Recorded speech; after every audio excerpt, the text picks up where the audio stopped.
ETF index mutual funds నేర్చుకుని stock మార్కెట్లో రాణించాలనుకుంటున్నారా? వెంటనే ఈ నెంబర్కి కాల్ చేయండి. నమస్తే, welcome back to Suman TV. Present మనతో పాటు ఉన్నారు అనలిస్ట్ మందల కృష్ణారెడ్డి గారు. నమస్తే సార్. నమస్తే అమ్మ. సార్, అమెరికా మనం యుఎస్ఏ వీసాస్ గురించి చాలా వీడియోలో మాట్లాడుకున్నాం. ట్రంప్ వచ్చినప్పటి నుంచి ఇప్పటి వరకు కూడా, అంటే ఈ క్షణం వరకు ఎన్నో మార్పులు చేర్పులు చేస్తున్నారు వీసాస్లో. అంటే ఈ వీసాలో వచ్చినటువంటి ఈ చేంజెస్ వల్ల చాలా మంది మన ఇండియన్ స్టూడెంట్స్కి కొన్ని అప్లికేషన్స్ అన్నీ కూడా ఆగిపోవడం జరిగింది. ఇంటర్వ్యూస్ అన్నీ ఆపేయడం, వాయిదా వేయడం, ఇవన్నీ చూస్తూనే ఉన్నాం. సో ఈ క్రమంలో మన ఇండియన్ స్టూడెంట్స్ కోసం సెలెక్టివ్ ఆపర్చునిటీ విండో అనేది ఒకటి ఓపెన్ చేశామని చెప్పేసి చెప్తున్నారు. ఏంటి సార్ అసలు దాని ఉద్దేశం ఏంటి? ట్రంప్ రెండోసారి ప్రెసిడెంట్గా వచ్చిన తర్వాత విదేశాల నుంచి వచ్చేటువంటి స్టూడెంట్స్ మీద, H1B వీసాల మీద, అసలు వలసదారులు ఎవరైతే బయట నుంచి వస్తారో ప్రతి ఒక్కరి మీద ఉక్కుపాదం మోపాడు. అనేక నిబంధనలు కొత్తవి తీసుకొచ్చారు. అక్కడ బయట ఎక్కడ ఉద్యోగాలు చేయడానికి వీల్లేదని చెప్పి కండిషన్ పెట్టారు. అమెరికాకు వెళ్లే వాళ్ళల్లో 75% to 90% వరకు వెళ్ళడానికి కావాల్సినటువంటి ఖర్చులు ఇక్కడ నుంచి ఏదో రకంగా చేసుకొని అక్కడ వెళ్ళిపోయి ఒక 90 days, ఒక 3 నెలలు 4 నెలల లోపల అక్కడ ఏదో ఒక జాబ్ చూసుకొని వాళ్ళ కాళ్ళ మీద వాళ్ళు నిలబడి చదువు పూర్తి చేసుకొని అక్కడే ఉద్యోగం సంపాదించుకోవాలన్న దృక్పథంతో వెళ్ళే వాళ్ళే ఎక్కువ ఉంటారు. వాళ్ళందరూ ఇప్పుడు అలా వెళ్ళదలుచుకున్న వాళ్ళందరూ ఆగిపోయారు.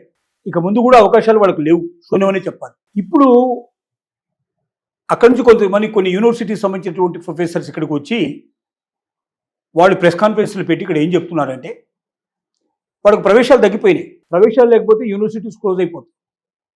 ఒక్కో యూనివర్సిటీలో కనీసం 500 అడ్మిషన్స్ కొత్తవి ప్రతి సంవత్సరం తీసుకుంటారు. మినిమం 500 అడ్మిషన్ తీసుకుంటారు.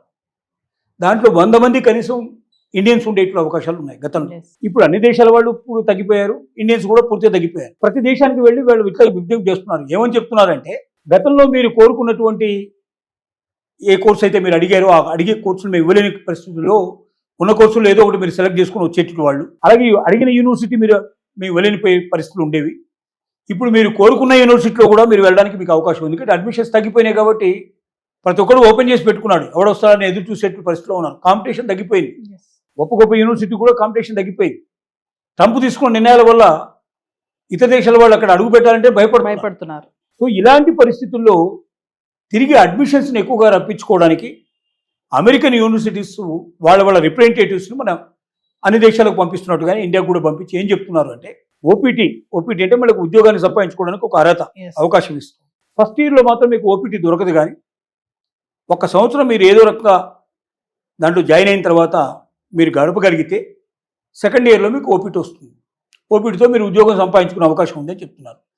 కానీ ఎక్కడ ఉద్యోగం చేయడం, ఓపీటీలో కూడా ఓన్లీ పర్మిట్గా ఇచ్చినటువంటి యూనివర్సిటీకి సంబంధించిన జాబ్సే చేయాలి. యూనివర్సిటీ ఏదైనా జాబ్ ప్రొవైడ్ చేస్తే చేయాలి. అవుట్ సైడ్కి వెళ్ళి ఉద్యోగాలు చేసుకునే అవకాశాలు లేవు వాస్తవం చెప్పాలి. మరి ఎంతమందికి ఇస్తారు? యూనివర్సిటీలో ఆల్రెడీ పర్మనెంట్ జాబ్స్ చాలా ఉంటాయి, దాంట్లో ఓన్లీ టెంపరరీ జాబ్స్ ఏమైనా ఉంటే అట్లాంటి వీళ్ళకి ఇస్తారు. ఆ జాబ్స్ కొద్దిగా ఉంటాయి పరిమితి. ప్రతి ఒక్కరు దానికోసం పోతే మరి దొరకకపోతే అప్పుడు ఏమవుతుంది వీళ్ళ పరిస్థితి? మళ్ళీ ఇంటి దగ్గర నుంచి డబ్బు తెప్పించుకొని చదువుకోవాల్సిన పరిస్థితి ఇంకో తప్ప ఇంకోటి ఉండదు. ఆ శక్తి లేని వాళ్ళే ఎక్కువ మంది వస్తున్నారు కదా గతంలో. కాబట్టి అలాంటి వాళ్ళు తొందరపడి దీన్ని నిర్ణయం తీసుకుంటే కూడా చాలా ట్రబుల్ అయ్యే అవకాశాలు ఉన్నాయి. కానీ వాళ్ళు చెప్పేది ఏంటంటే, మీరు కోరుకున్న యూనివర్సిటీ దొరుకుతుంది, మీరు కోరుకున్నటువంటి కోర్స్ ఏదైతే దొరుకుతుంది, కావాల్సిన కోర్సు దొరుకుతుంది మీరు. కాబట్టి ఈ ఆపర్చునిటీని మీరు ఉపయోగించుకోండి. 1 సంవత్సరం మీరు మేనేజ్ చేసుకోగలిగితే సెకండ్ ఇయర్లో ఓపీటీ వస్తుంది. ఓపీటీ ద్వారా మీరు జాబ్ సంపాదించుకునే అవకాశాలు ఉంటాయి. అప్పుడు మీరు మీ కోర్స్ అంతా జాబ్ మీద ఆధారపడి మీరు పూర్తి చేసుకోవచ్చు అన్నట్టుగా చెప్తున్నారు. కానీ ఇది 100% జాబ్ దొరుకుతుందన్న గ్యారంటీ ఎవరు ఇవ్వలేదు. బయటికి వెళ్ళి చేసుకునే అవకాశం ఇంత ముందులాగా ఇప్పుడు లేదు. అప్పుడు ఏ హోటల్లోనూ, ఏ పెట్రోల్ బంకులోనూ, ఏ రిటైల్ స్టోర్లోనూ పనిచేసే అవకాశాలు ఉండేవి. ఇప్పుడు ఆ ఛాన్స్ లేదు. కాబట్టి డబ్బున్న వాళ్ళు ఎలాగైనా కోర్స్ చేయడానికి వెళ్తారు. వాళ్ళు ఏ యూనివర్సిటీ అయినా సంపాదించుకునే అవకాశాలు వాళ్ళకు ఉంటాయి. ఎందుకంటే పెద్ద మొత్తంలో ఫీజులు కట్టడానికి అవకాశాలు ఉన్నాయి కాబట్టి వాళ్ళు కడతారు, వాళ్ళు తీసుకుంటారు. ఇప్పుడు అవకాశం ఉంది. ఎవరైతే జాబు వస్తే తప్ప తమ బతకలేని పరిస్థితిలో ఉన్నవాళ్ళు ట్రై చేసి వెనక్కొద్దామడానికి అవకాశం లేదు. వెళ్ళి అక్కడ 1 year ఉన్న తర్వాత కోర్స్ కొంత కంప్లీట్ చేసిన తర్వాత మిగతాది కంటిన్యూ చేసుకోవడానికి ఓపీటీలో జాబ్ వాళ్ళకి ఖచ్చితంగా రాకపోతే అప్పుడు మళ్ళీ కుటుంబం మీద ఆధారపడాల్సిన పరిస్థితి ఏర్పడుతుంది. ఇక్కడ ఉండే పరిస్థితులు ఎలా ఉన్నాయో మనకు తెలియదు సిచ్యువేషన్స్. కాబట్టి కుటుంబం అంత భారాన్ని మోయగలిగే శక్తిలో ఉందా లేదని ఆలోచించుకోవాల్సిన పరిస్థితి. ఇది ఒక ఆపర్చునిటీ ఇస్తున్నారు వాళ్ళు, కానీ 100% దాని గ్యారెంటీ ఇవ్వడం లేదు. జాబ్ మేము గ్యారెంటీ ఇస్తాం, మీరు రండి అని చెప్తే అది వేరే విషయం. జాబ్ గ్యారెంటీ ఇవ్వడం లేదు. ఓపీటీ మాత్రం మీకు సెకండ్ ఇయర్లో దొరుకుతుంది, దాని ద్వారా మీకు జాబ్ ప్రొవైడ్ పాసిబిలిటీస్ ఏర్పడతాయి అనేది అంటున్నారు. ఎంతమందికి ఇస్తారు అనేది క్లారిటీ లేదు ఇక్కడ. సో ఇది పరిస్థితి.